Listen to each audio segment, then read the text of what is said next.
Well, we've been talking a bit earlier, and as I was looking at your account, I noticed that you play a lot of things outside of sport as well. Well, funny you say that. So what happens is typically I just get tilted in some games that I feel like I should have won or we should have won. And it's just like, hey, you know what? I'm just gonna play whatever. But like last season you'll see primarily I played support and top, but because I have like a whole bunch of games on Zara, but this season has been rocky for me to say the least. Okay. I mean, that's understandable. There's a lot of big changes this season, so I mean, it's going to be probably expected that it's going to be a bit harder to do a lot this season. What do you generally say? How many seasons have you played for, man?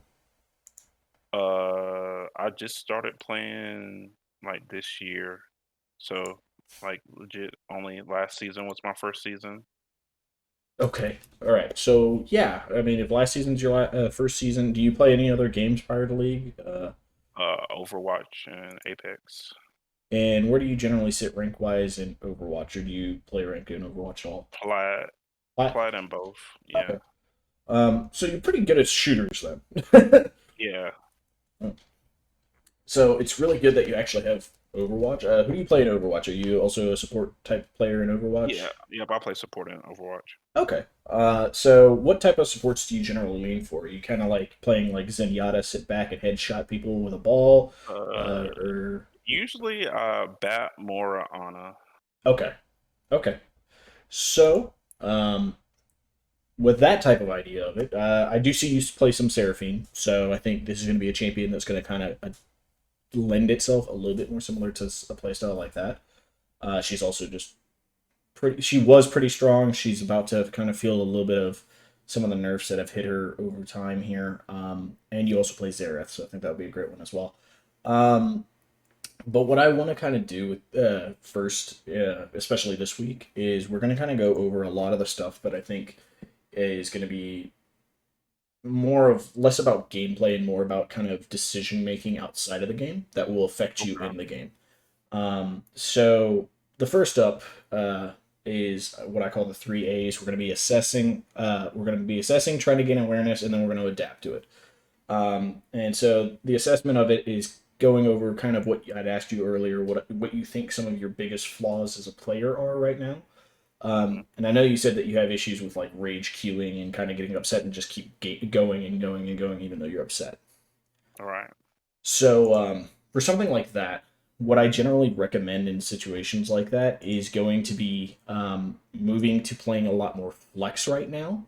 Okay. And the biggest reason is a lot of people don't see flex as mattering as much, but it still feels like ranked. You're still playing ranked. You're still doing stuff like that. Um, and you still get a slightly elevated opponent level opposed to like just a normals game most of the time. Right. And so I recommend moving towards it at least in the short run and kind of trying to be aware of those situations where you're starting to get upset with yourself, starting or getting upset with your teammates. Tilting can also be a lot of different ways that it will appear itself that make it harder to kind of assess if you are tilting. Right. Because sometimes you're not going to get angry. Sometimes you just like, nah, no, no, I'm not mad, and you just queue up another one. But like, you're not thinking about the game at that point. You're thinking about how am I going to play around these guys? How am I going to make these guys not? How am I not going to lose this game? You're not looking at the game itself. You start looking at kind of the bigger picture. Yeah. Which, if you get too disfocused from the game itself, it's going to make you struggle and make more mistakes within the game. Right. So one of the big things for doing that, the reason I recommend towards flex is because if you start doing that and you realize you start doing that, with me coming over and helping review some of your games and stuff, we're going to start noticing that a little bit more. Like, hey, you're probably not focusing as much because we can see from this game compared to this game, there's just a giant discrepancy in what you're doing. Right. And so, kind of becoming aware of that is the biggest thing that starts helping you with like kind of like in like weight loss where you will lose that water weight immediately. This is kind of the water weight of gaining elo is kind of becoming aware that when this is happening, and then you're Right. going to stop doing it eventually. I still do it a lot myself. I mean, I consistently make it to plat, but I still will have parts throughout the year where I just start getting super upset at either my teammates, at myself, and just kind of making tons of big mistakes that are just mental mistakes. And with League of Legends, mental is one of the biggest things that's going to help you climb, especially to gold, because the difference between a bronze and a gold player mechanically sometimes isn't that big. Right. But the mental ability and fortitude to get to gold sometimes is a little hard because you have to get through so many people to get there. Right. Um, one of the first tricks also with understanding mental and stuff like that is we're going to reduce the number of champions that you play. Because you have a shit ton of champions you have played. Um, Yeah. so reducing it down to the ones that you have the most fun with and the ones that you think kind of fit your style the best are kind of we're gonna knock it down to three of them. Um, Gotcha. and you don't have to do those immediately, but just kind of an idea of Zyra seems to be one that you really enjoy, so I think keeping Zyra is fine. But if you had an idea of other two champions that you really kind of wanted to keep with, what were the two that you're kind of leaning towards that you like playing in the support role specifically? Well, I know I need to have a tank. I'm not a fan of Nautilus in this elo because it's just like sometimes I'll go in and it's like my teammates don't really follow up. So that's my only problem with playing tanks. So I like either Blitzcrank or Maokai, I'm fine with playing. And then as far as like a healing support, I like Nami or I mean Senna heals a little bit, but either Nami or Senna. Okay. So I think that's some good observation of people in your elo at least. I mean, you're gonna find that you got to pick things that aren't going to be reliant on your teammates. That's a really good thing to look at to start with. So if you want to kind of diversify like that for having one of each type of role, because what you could do also is you hyper focus on stuff like Zyra. So you go with like Zyra, who's very good at poking and damaging. You go into like Brand, who's also really good at that, and then Zareth, and you just get really good at that style. Hmm. Um, if you want to kind of take it the route like you're talking about, champions that I would say for tank wise actually could potentially be Galio. And the Okay. biggest reason that I like Galio in terms of a tank is because if you have a situation where your ADC is not doing something to help you, what you can All just right. do is say, I don't like this lane. And you leave and then you ulti in the mid and help them do a fight. Like, Right. the more map awareness you start getting with, and with this role specifically, the best way that support works is becoming more map aware, being able to Right. influence other people. Because, like you said, if your ADC isn't doing anything, how is that going to help you carry? Like, if you can't make plays and they're just running it down, like you have to be finding ways to affect the game that doesn't involve that person sometimes. So Right. Galio is a great pick for something like that. You have the ability to kind of go in. You also have a really good button to say, no, I don't want you coming in by pressing R or just using your W to zone. So he kind of teaches you both ways of how to play a tank. He has the versatility as a tank to do that. And if need be, if somehow you start getting like 7 kills, you can toss in a little bit of AP there and start doing a lot of damage as well. Right. As for like the heal shield supports, in the top echelon of those right now, you're looking at something like Lulu. You're looking Hmm. like Janna. Those are the two that are obscenely strong right now Hmm. by comparison to the other ones, just because they have a lot more versatility to how they play, what you max, how you play it, and they're both pretty friendly to new players to them as well. Right. So, like Lulu, all of her abilities other than her Q do something, or her W and her E both have basically dual modal. They're double moded. So, Hmm. like if you put your E on an ally, shields them. If you put it on an Right. enemy, it marks them, and if they turn invisible, you see them still. Right. Kind of a neat little trick. Also, if it's on them, you can just throw out your Q and it auto hits them. Um, Okay. and then on top of that, your W will speed up an ally and give them attack speed, or you put it on an enemy and it polymorphs them, turns them into something, and they can't do anything for a couple seconds. So there's some decision making aspects that she helps teach you, but on top of that, she's just really powerful in the fact that you're versatile in how you play her and what you do with her. Um, and so, or like you said, Senna's pretty good for that. Seraphine's also still pretty good for that. Both of those picks are just fine. Nami is good, but she fits into a composition idea of wanting to bully and win the lane. Mm-hmm. So unless you find yourself an ADC that you become very comfortable playing with, she is a little bit more risky in the fact that she puts a lot more eggs in the basket of making that ADC work. Um, Gotcha. so with that, you know, over the next week or so, kind of, you can test them out in normals or flex and just kind of play with those. I recommend at the moment taking a small break from solo queue, Okay. just so that you don't affect your MMR. Because one of the biggest things in League that can be a lot different than some of the other ranked systems is League's LP and MMR system are Mm-hmm. not interconnected. They are, but they're not. LP is kind of a visual thing just to make you feel like you're doing something, but Mm-hmm. your MMR can be completely disconnect. One of the sites that's really good at helping you figure that out is actually it's called What Is My MMR.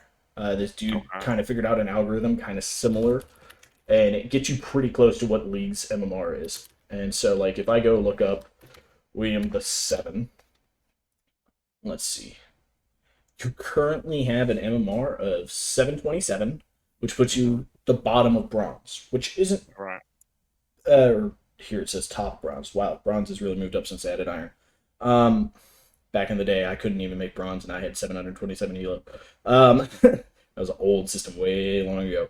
Um, but at 727, you are bronze 4. Now, if you continue Right. to lose games or hurt your MMR in any way, it just makes it harder to gain LP. Right. So, like, how much LP do you gain generally in a game, and how much do you lose roughly? Uh, I feel like it was. I don't know, man, because because initially I was in like bronze 1 for the majority of this season. But so then I would gain like 15 or 14 and then lose like either the same amount or a little bit more. And right now I think I gain 16 and lose like 12 or 13, somewhere around there.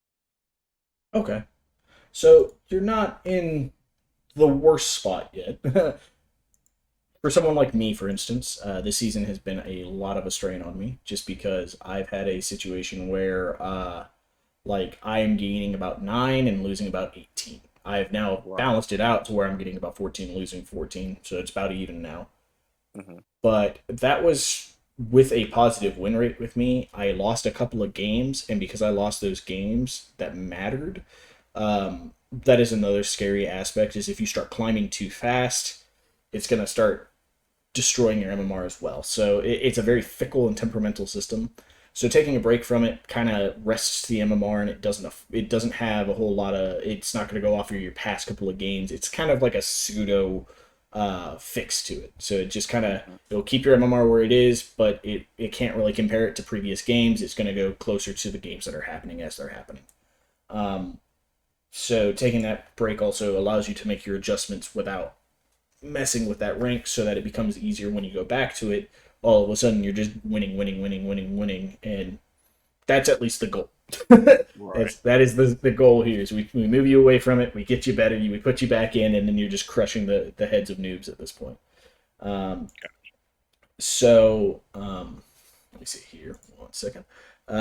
So with that though, when we do kind of, I say this next week, try to play maybe only like a few. If you want to play some solo queue games, I say limit it to about 3 a day. Okay. Um, and then all your other games be normals or flex, just to kind of work with it and kind of to start practicing some of these things. When you're in ranked, stick to. I would recommend right now sticking to Zyra, seeing as that's a pick you're really comfortable on.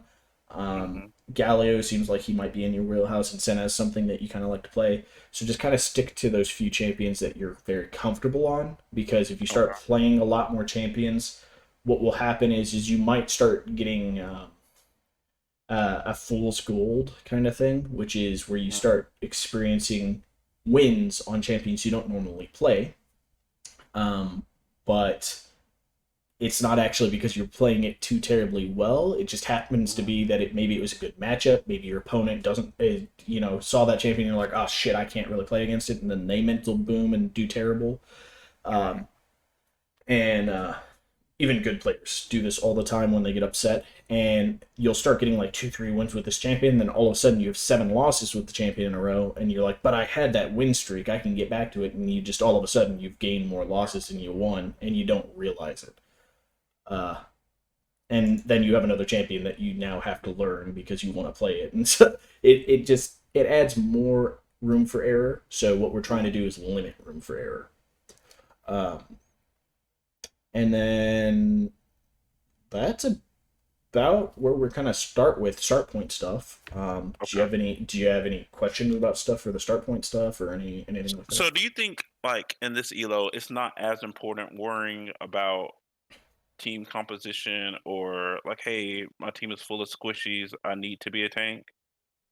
Just kind of focus on my three champs no matter what. So that is a bit of an Overwatch type of thought, because Hmm. Overwatch for a while there was goats meta, and then you kind of go into where you have to do roll lock or whatever. Hmm. League doesn't really have that.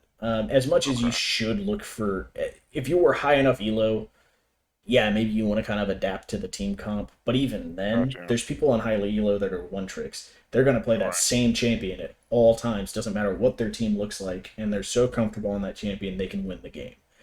Right. So the easiest way to gain elo and get to the point to break points in gaining is actually just playing one person on frickin' repeat. Gotcha. Because you're going to gain so much information on this champion, you're going to gain so much comfort and ability, that other people aren't going to be able to stop you. So one of the first things I generally keep people at is you pick one style, you get kind of good at that style. As you're getting better at that style, if you want to start branching out, you start branching out. And then by Okay. the time you reach gold or plat, you have like 4 or 5 picks that you're comfortable with in your support pool. And so that's cool. And then maybe some of those have some flex possibilities. So like Seraphine and Zyra can kind of go mid, so can Galio. Maybe you can get good at Maokai, in which then hey, I'm actually good at take Maokai as a support, and maybe I can versatile move him to top. There's some types of aspects to it as well. Hmm. But becoming more proficient at your role and how to play a specific champion into that role kind of helps you start gaining the general knowledge you need as well to be able to expand. Because if you try too much to help out the team, what happens if the team is bad? What happens if the team Right. just doesn't know what they're doing? It's great that you're able to adapt and help out your team some, but then your team's not playing the way that you need them to because of what you did. So now you're on a tank with a team that doesn't know how to play around a tank, and you don't Right. have the capability of carrying them as much. And Right. yeah, so Yeah, that makes perfect sense. Yeah. it's better to pick for yourself at least right now until you get good enough that at that champion, and then start moving to the next champion, and so on and so forth. Um, any other questions about anything else that maybe you see commonly in solo queue, anything like that? No, that was the biggest thing, and no, what you said made sense for Okay. sure. So the last couple of things I want to do today, I know usually I want to do these for about 2 hour sessions, but on the first session, it is a bit more of just kind of general put to, and then we want to kind of, and then next session would probably be the longer one, but I do want to do a couple of reviews of a few of your games. So was Okay. there any of the games that you had recently that you really wanted to take a look at? Yeah, there's one for sure where I definitely felt like we should have won and caused me to lose my mind a little bit. The one I played today was pretty easy, so I wouldn't say there's much to say about that one, but the one from a few days ago was definitely a one that should have been one that was lost for sure. Okay. Which game was that one? That one was where I played on Maokai from 2 days ago. It was on the 27th, April 27th. Okay, the 2, 3, and 7 game. Yep. Okay. So unfortunately, because the patch hit today, I completely forgot about that. It just wipes the ability to grab the replays. Uh, So what we'll do is we'll right. look over the stats and stuff from the game. We can kind of take Okay. and just kind of give me a general rundown of what you noticed in the game. Hmm. From like what was your how was your lane state in this game? How do you feel like you did in lane? Pretty sure we destroyed them in lane because I decided to build AP Mhm. since we were just up so much in our lane. But it seemed like our Gwen was having a lot of issues. I think she was top. I feel like she was top. So that was like the only losing lane, I think, honestly, because she was against Timo. But every other lane was won. I felt like the biggest problem with that game was just our inability to focus on objectives at the right time. And then Timo was split pushing top a lot, uncontested. Okay. As I'm looking in the kills here, it looks like Diana was popping off a lot. Your Samira obviously did pretty well. You had a pretty good stat line. Vi did okay. And yeah, your Gwen got her ass kicked. So in something like this, your team already had 4 damage champions with you also on Maokai. And while yes, your damage is going to be pretty good for assisting in your lane, um, once you start getting out of the lane though, you're going to start running into probably some small issues with the Maokai aspect of it. Of did you ever find yourself getting kind of blown up or chunked out to where you couldn't be in a fight really? Yeah, for sure. With the Timo and the Ziggs was causing Yeah. a lot of problems. So Maokai is a melee champion, so he wants to get into the heat of things. He wants to be right there on top of people, and his kit is designed to be there. And you have the right rune Mhm. setup. I like the runes you went with it. Very good runes for lane. Very good runes for as you get approach the mid game and stuff like that. He is also kind of an early game champion, and with Vi and Diana, you're and Gwen. Wow, actually, all of your team wants to go in. So if you guys are setting up for objectives in a comp like this, where everybody has a potential to dive to the enemy backline, is all about going in type of stuff. What you guys would generally want to do, and you can take the reins on this for your team as well, of just kind of like, hey, we're setting up around this dragon, and as support, you're actually going to be a big person to do this. You generally want your ward buddy, so somebody to come with you as you're warding around these objectives around this time. Um, but once you guys are like starting to fight for the objective, Mhm. your job is to set up a I'm going in moment because you're gonna die most likely. That's just how Right. Maokai's gonna happen. Like your job is to kind of die, and because your ADC is about going in herself, she doesn't really need you to peel for her. Right. So you should assess whoever's the most damaging. So at this point, Ziggs and Timo are 2 of the most disgusting ones here. So if you can jump onto Timo with a W, cue him in, ulti, and then your team can follow up because that's a pretty easy to follow up at that point. You're making a lot of noise, you're doing a lot of stuff, um, and if everybody's grouped, they should notice it.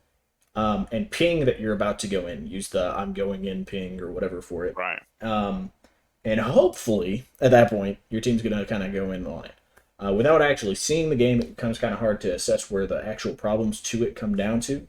Mhm. But with something like this, in a fight like this, if you guys do end up with a lead like that, even if somebody is slightly behind, you just got to become proactive as hell. Because Vi doesn't scale the late game very well.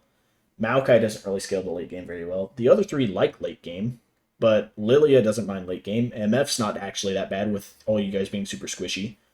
Bard's still pretty decent for peel.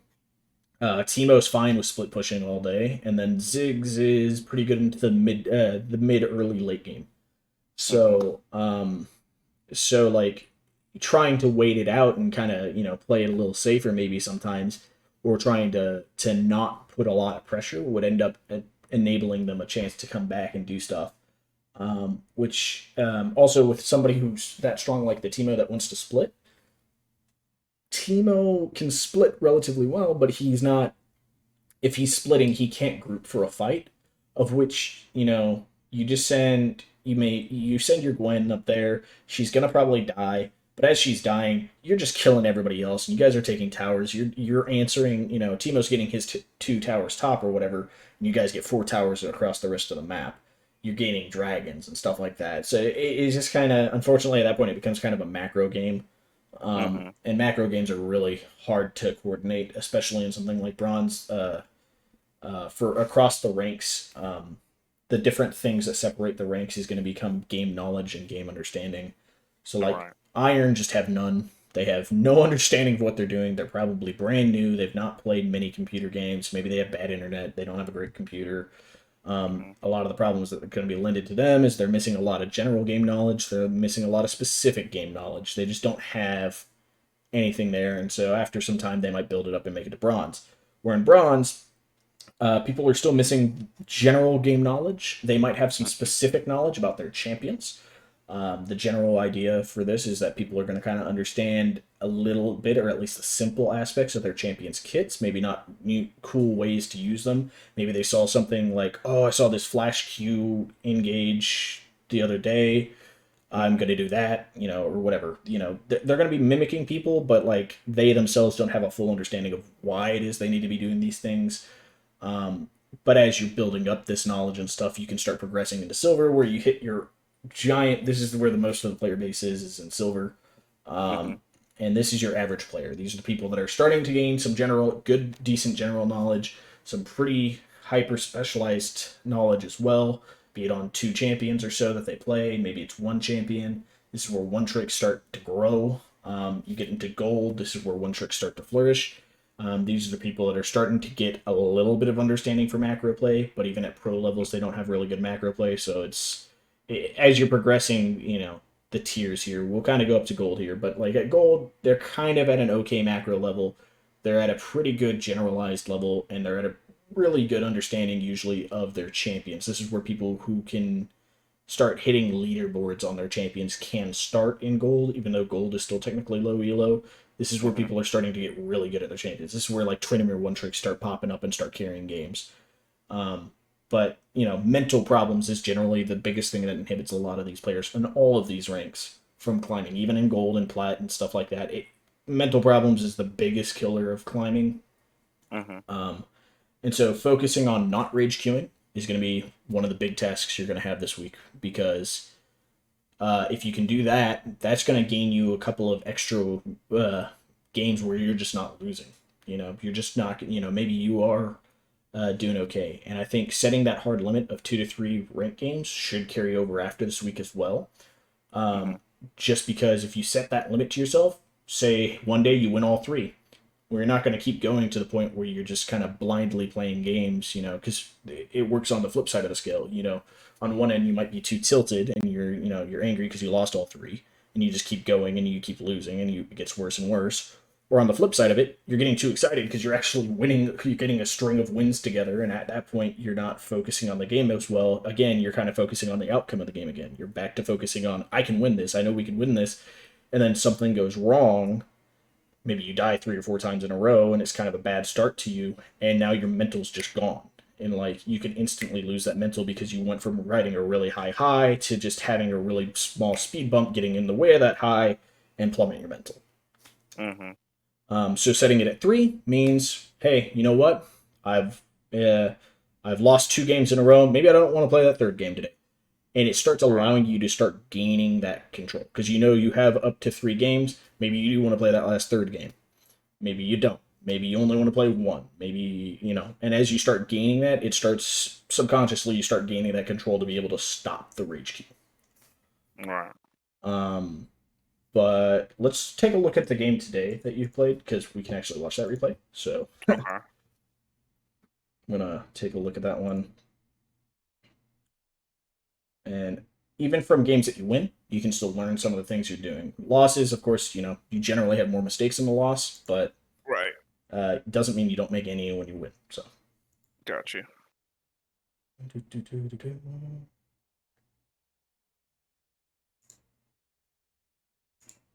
You need me to pull up the game? Oh, I'm pulling it up right now. Let's see if you can see it in Okay. Discord. Wait just a second. Yep, I can see it. Cool. All right.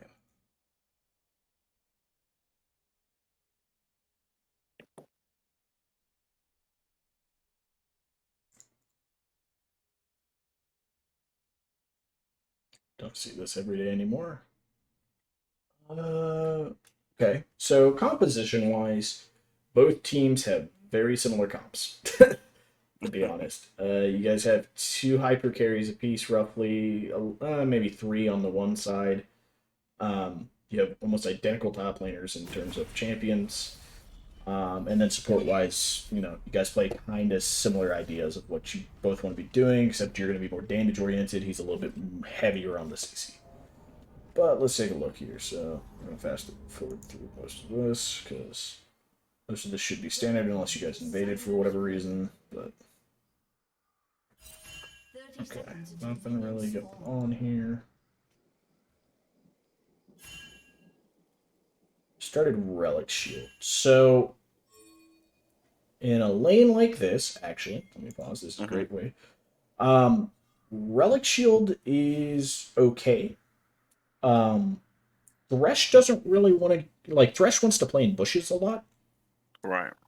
You could greed a little bit here. Now, this is a little bit greedy, but you could go towards the you call it, the Frost Knife or whatever it's called.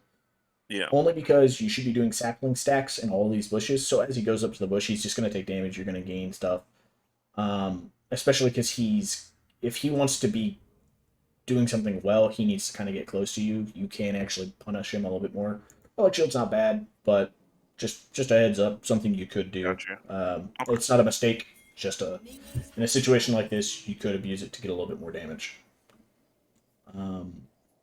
But let's see, MF is over there. Don't know why she's not helping with the leash. That's a greedy MF start. Which is still Mia. You get a very handy leash. You miss some XP because MF wants to greed. Actually ends up turning out pretty okay for you guys just because Paresh is really late too, so it's not that big a deal. Oh, okay.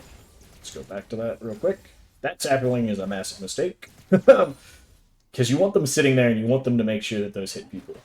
You see MF is kiting back, and she ends up stepping into the bush, which means that the minions are going to be closer to the bush. Which your sapling is going to push it, which isn't terrible. But you definitely want to keep it in that bush because when Thresh does get here, it's gonna threaten him. On top of that, your mana is gonna be consumed a lot. So the biggest thing about Maokai is not necessarily just getting the poke instantly. It's about setting it up for it to be a little bit, to zone with. Because if they can't go in this bush for a while, that's a lot of pressure that they lose on the map. They don't get to do nearly as much. Otherwise, your positioning is doing pretty well. This Thresh is playing really afraid because he hasn't been able to get to level 2 for a while. Sapling's fine. If this MF kites it into the bush again, I'm going to lose my mind. Looks like your mid's getting chased down. It's not great. She does ping for help. That's nice. Anyhow. So, yep, sapling a little bit shallow over here on this side of the bush, so if it does come near, it will still hit it. So yeah, deep side of the bush is going to be the best part for the saplings here. Okay. It's a good engage there. It's a good punish. Jinx doesn't really have a whole lot of help.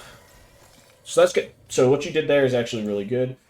So Thresh throws out his hook, and he flays, which means he now has absolutely nothing he can offer. He is no longer a threat. He can't do anything. He's not level 3. He doesn't have a lantern. It's a really good to go in there. The Jinx probably didn't have to heal herself there, but it's nice for you guys. You guys got a lot of sums. He also took heal as well. They have double heal bot. That's really freaking weird. But yeah, that's good. So in a situation like that, if your ADC gets hooked like that, and you know that you can stop her from kind of getting in, what you did there, where you just jump in on her, that's a good play. Same thing kind of goes with, like, if you're playing any other tank, really. Watching what your enemy's cooldowns. The biggest thing about Thresh is if he has his hook, he's a threat. If he doesn't have his hook, the hell's he going to do? So, those are going to be the optimum times to kind of jump in on him and actually attack him.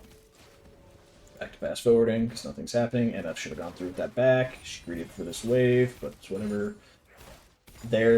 So in a situation like this, where you guys need to get your back off, putting the saplings in a bit more shallow position is actually going to be pretty good because it helps you push the wave faster. And pushing the wave just gets you back sooner. In most laning phases, you guys are going to want to try to get your backs. Thresh is giving me headaches. You're going to want to try to get your backs before the second cannon wave. Just because it gets you guys a little bit of gold, and about that time you can usually get boots and maybe a red ward, which you do want to kind of pick a red ward. I also recommend, even though you can still benefit from the ward, if you have your second uh, ward from your warding trinket, you put it down, and on your first back, you get a sweeper. Um, Bronze people don't really play around vision very well, but denying them any vision they have just makes it easier for any jungler you're gonna have to get in and do stuff to help you guys out. Gotcha. So denying them the small bit of vision they'll have is going to be really good. It's also just a good habit to get as you get better, just something you get better at. Um, all in all, yeah, you guys are kind of crushing this lane. You're holding it pretty well. There's no real big mistakes. Just got to be more particular about where you place your saplings. Putting one at the entrance of the bush is good. Just of course next to the wall to avoid it catching on the waves. Your MF backing there was really greedy. You also don't have any vision around the Baron Pit. So with these standard wards, when you're on red side like this, instead of warding near this bush here, Yeah. generally stick your ward up to about right here. Okay. And the Kind of where the shadow is. kind of a little bit in front of the shadow. So what would Okay. happen here is you'll catch if they get on the crab, if they try to go in here, or if they try to go in here, and it's not generally in a spot that gets swept easily. Or if they do sweep it, they'll generally be on the other side of the wall, and they'd have to walk around and do it, and they've already usually aggro dragon. And it just gives your team a heads up of what's going on. It also prevents if, like, say, the mid laner decided to roam, it just protects you from that roam a little bit sooner. Because if it's here and they get here and you see that, and you guys are way the hell up here, this ward does nothing for you. Because now you know he's here, but great, you guys are way too far up to get out. You're going to have to burn flash maybe to get out. If you put it here, Gotcha. you see him coming, and then you're like, oh shit, and you can back up ahead of time. Got you. And again, similar thing here. While this ward is not a bad ward, it's a very easily tracked ward, and many people will do this. Especially in this elo, no jungler is generally going to be coming from Krugs down over here, and that's the only reason you'd have it here is to also catch that position. Put it up here closer to, if you can, whenever you get off of your back, what you can do if you have a ward still, is you come over here to the back of the dragon pit, and you put it right here, off of this gnarly looking tree thing. And what will happen is, if he passes down towards his try, you know. If he passes up here towards the mid, you'll know.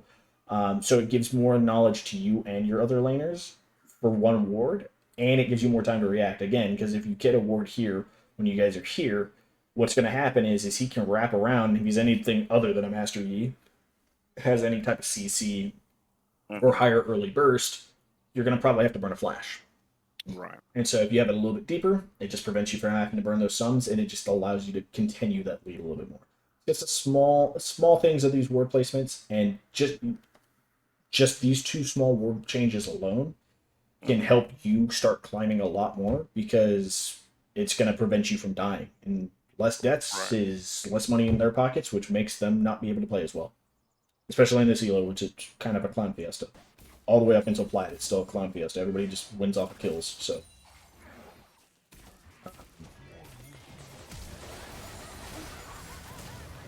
Pretty nice. Yeah, not bad. Not the greatest, but whenever you do a flash W like that, if she has the ulti there, try to knock her into the center of the ulti so that she stays in it a little bit more. But that's just a small thing. That's not a big thing, really. And y'all are doing well. Similar situation. Okay, your ward catches him. It's not the worst thing. If Thresh was a little bit more aggro there, or had a little bit more HP, probably could have punished y'all a little bit more there. But yeah, it's not common that they're going to get a good gank here, and even if they try for a gank here, especially on Maokai, you just sacrilege that bush, and then you'll know. Cool, you switched over your sweeper. That's still something that a lot of people in my elo don't do. I generally like doing it early, because if you're in a lane where, like, there's been multiple times in this lane where you really you're not really doing much, they're not doing much. You guys already have a lead. There's not a real reason for you to be here, so you can just kind of roam around, get vision, kind of be a nuisance on the map. And doing that is going to tilt the living crap out of the enemy team more often than not. You know, even if you just do a gank to mid once, it doesn't have to succeed as long as you don't die, you get a sum out of them, and your bot lane doesn't die for it. So you're, because again, if you're sweeping and they don't have vision of you, they don't know how long you're gone. They don't know when you're gone. Maybe you're sitting in a bush over here. They don't have any knowledge of you. It allows you to be a bigger threat because just playing the game of, hey, I'm here. Fucked up my ult here. That was a It's not that big a deal. Mess up. Everybody fat fingers. With Maokai, the best thing is use your ulti after you've jumped onto somebody. You jump onto them, cue them back towards your direction, and ulti, and then they have to either burn flash or they're stuck there for a long ass time. This is a good roam. That's a good roam. But don't be afraid to roam even when your ADC's in the lane. Gotcha. Because this is they easily could have gone in on you there. So that's a really greedy ward to go for. I've died to many awards like that. Well, I was hoping my team would wrap around, but they didn't. They kept on going, and I was hoping like if I died, at least we would probably trade there, so it would maybe at least be 1-for-1, since they were still right there with me, just on the other side of the wall of the dragon pit. So that was my hope and thought process there. That's fine. I've made those same arguments with a friend of mine who's better than me, and his response is, that's still a problem, because you're still relying on hoping that somebody's going to do something that's smart. And if you're relying on random people to be smart, often or not, they're going to disappoint you. This Thresh is stealing CS, so I'm imagining that the Jinx is flaming him.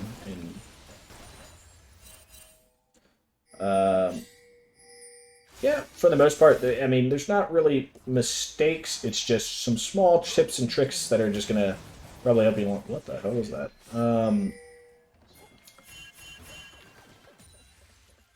Cool, Garen's roaming. I guess he got beat. Did he get beat up? I mean, what kind of even? Push burn a flash. It's pretty good. Your MF going for the kill. Ward gets a kill. Nice. Yeah, at this point, there should be no real way that your team really loses this, unless Darius is just really strong at split pushing, but this guy looks to be just kind of mediocre at it. I mean, he's sitting on probably way too much gold. Gold is he sitting on? Let's show me.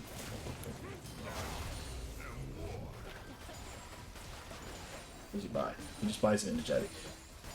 That's all he had. Okay, and a call field. So he had like 2,300 gold.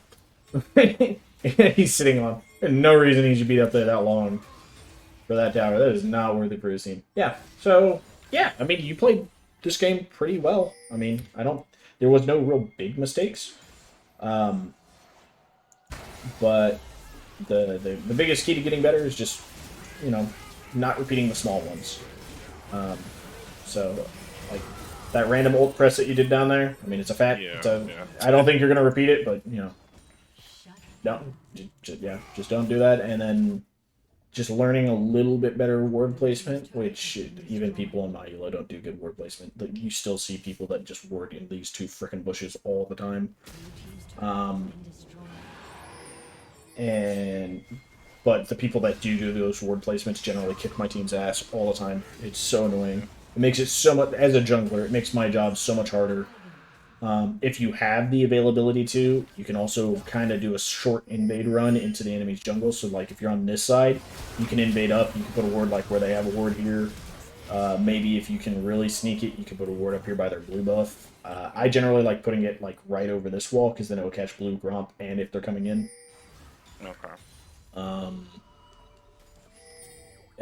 On the flip side, once you guys have already gotten first towers, you want to keep a ward roughly in this bush. This spot's not bad, even though it grabs 3 angles. You still don't know if they come from this bush. They also get a free path up here. And most of the time, if they're pathing through Krugs, they'll get caught by this bush as well. So just putting it right here will still catch them on all these angles. Because this angle doesn't really matter as much anymore. There's nothing here for them. Even if there's a bush here, there's usually nothing here for them to be here for whatever reason.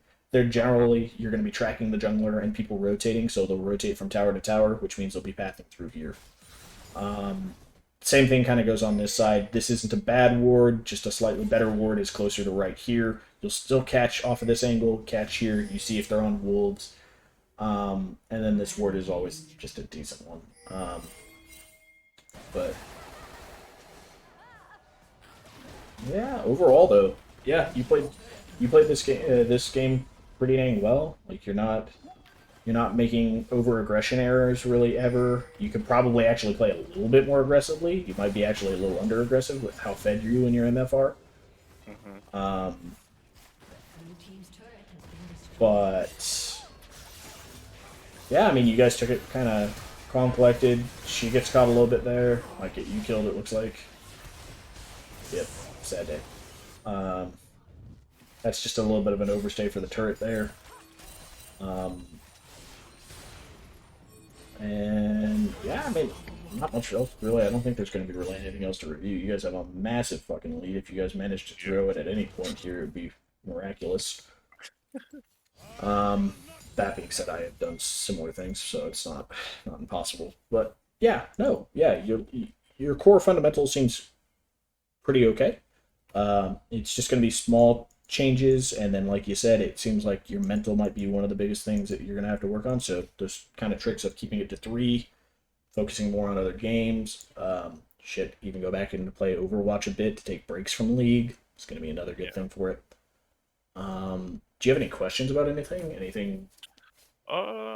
Yeah. I guess, I I guess my the biggest thing for me, like when I'm actually playing in like decent games against decent people, it's just sometimes like what's the right call as far as should we fight for this drag or should we not? Should we give?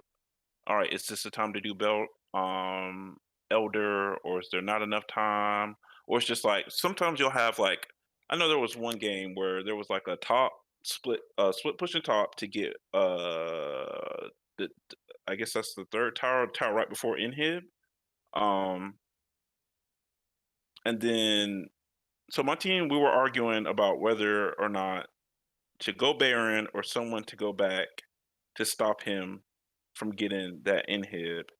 And I decided just to go back because it's like, yo, we don't need to give that up. And I can't, and I'm sure other parts of where we were at in the game would probably kind of dictate, and you won't know that if that was a right decision or not. But that's, I would say, my biggest thing is like those decisions, like whether we give drag, fight for drag, or hey, someone split pushing to get inhib, but Baron's open. Do we get Baron, or does someone need to go back, and who needs to go back, and those kind of things. Mhm.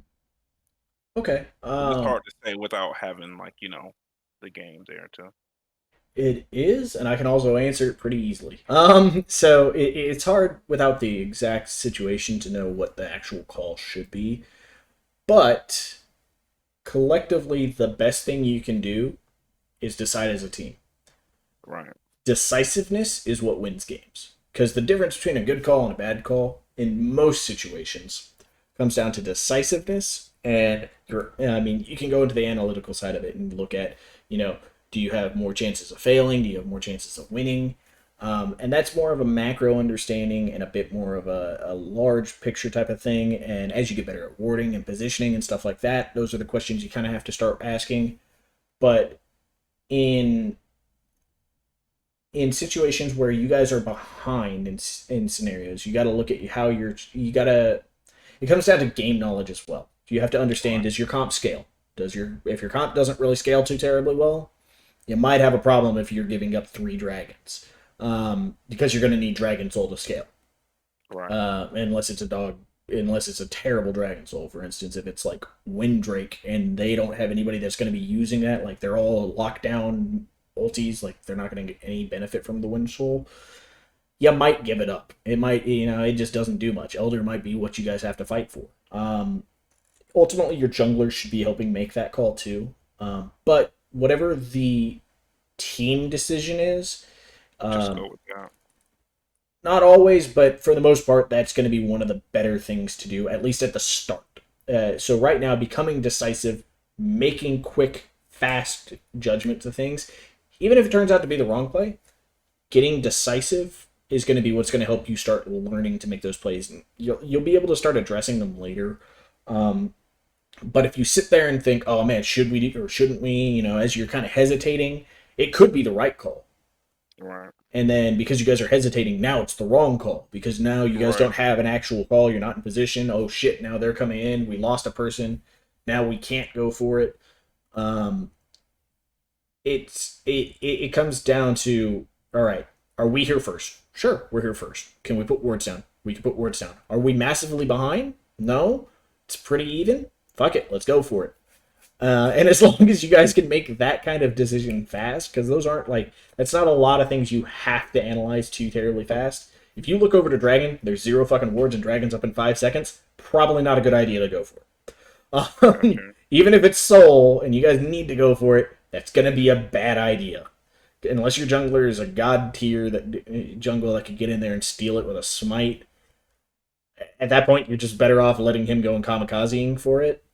Hmm. Everybody dying is gonna be bad. But if it's like Dragon number 1 and you catch vision that they're going for it, but you guys are being pushed in both mid and bot, Hmm. nobody has to go for it. You don't have to. Whatever. One dragon's not going to end the game. Uh, if it's a soul fight, you guys have a lot of vision. You guys are down, but you're there first, and you guys think you can burn it out. That might be your call. Try to rush it out, and if they come in and you know that, oh shit, we're not going to be able to rush it in time, uh, still keep going for it until you see multiple people in a position that you need to get the hell out of, and then that might be the call. Your call is going to differ situation to situation, but it's just simply, does this seem like a good idea? Does this seem like a bad idea? And making a snap judgment of it on the time being. Hmm. Not having vision generally makes that a bad call. Most of the time, that can make it a bad call. If we know for a fact, hey, enemy doesn't know that this is here, and we have a Viego, Samira, and let's say you have Lucian mid, and they don't know that we're here at Baron and Baron's up. Yeah, that's a good call. Like, Hmm. go, because now you have 3 people that can melt that really fast. I mean, it's gonna, situations are gonna make it different, but you just have to be able to look at it real quick. Can you make a judgment call? If it's a good or bad, if you can just make a judgment call and people go with it, that's a better, it makes it closer to 50-50. Indecision makes it much less in your favor, so decisiveness gets it closer to a 50-50. That's Hmm. the call you go with, and that's gonna that's gonna help you in the long run for it. Gotcha. Makes sense. Makes sense. All right. Well, it's only been about an hour, but I think this is a good point because I mean I threw a lot of info at you this week. Hmm. So it's a good one to kind of just reflect on it and stuff. I'm going to be posting this to my YouTube probably later tonight or tomorrow. So if you want to kind of go back over it, review stuff, or if you have any questions or something throughout the week, feel free to shoot me them. Okay. I'm pretty available most of the week. I know my finals start in about 2 weeks, but um, other than that, so just limit the number of games you play, move a little bit more towards flex, try to maintain enjoyment of the game, and we'll kind of see how you feel next week and see if you're, if maybe, hey, maybe we'll be bronze 3 next week. We'll start making that steady climb upward. All right, man. Well, good luck on your finals and everything, and I'll be sure to keep in touch All if I right. do have any questions. All right. Good talking with you, bud. And All right, you too, man. see you next week. All right. All right, folks. Sorry I didn't end up doing an intro to this video. I muted myself because I got interrupted by somebody, and so I muted so that they didn't you didn't hear them, and then I didn't unmute, and so my whole intro got thrown off. So we're gonna do an intro on the outro here. For those that want to know what the hell just happened in this entire hour-long video, I am coaching a Bronze 4 player by the name of William the Seventh. He's a nice guy. As you heard throughout the video, he plays other games. He kind of moved into League last year. He wants to get better at League. And so he has a lot of questions, and he has a lot of questions about more in-depth stuff in League. I'm going to be working on improving his fundamentals and making sure he's consistent, and that's going to be kind of our goal. And the reason that it's called going for the gold is our goal is to hopefully by the end of the season get him to gold. He is a plat player in both Overwatch and in Apex. which means he's pretty good at shooters, which means he's good at those fast decision makings, which is good. That's going to be something that will help him here. Um, and he has some ability to play out different abilities and kind of understand abilities, you know. So I think we can easily get him gold this season, hopefully. And throughout this series, if me and him start succeeding and such, what I'm gonna end up doing is I'm gonna open it up probably in about 3 or 4 weeks, probably after finals. I'm gonna open it up for folks that want to get coaching lessons from me to feel free to come up to me and approach me about it. In his case, because he's the first person I'm actively coaching, and I'm recording it, it is free for him, but we will negotiate prices and stuff like that in the future for other people. And if you guys enjoyed this video, feel free to give it a like, give it a comment, send me some questions about stuff, and share it with your friends. And I hope to see you guys in the next video. So, peace out, guys.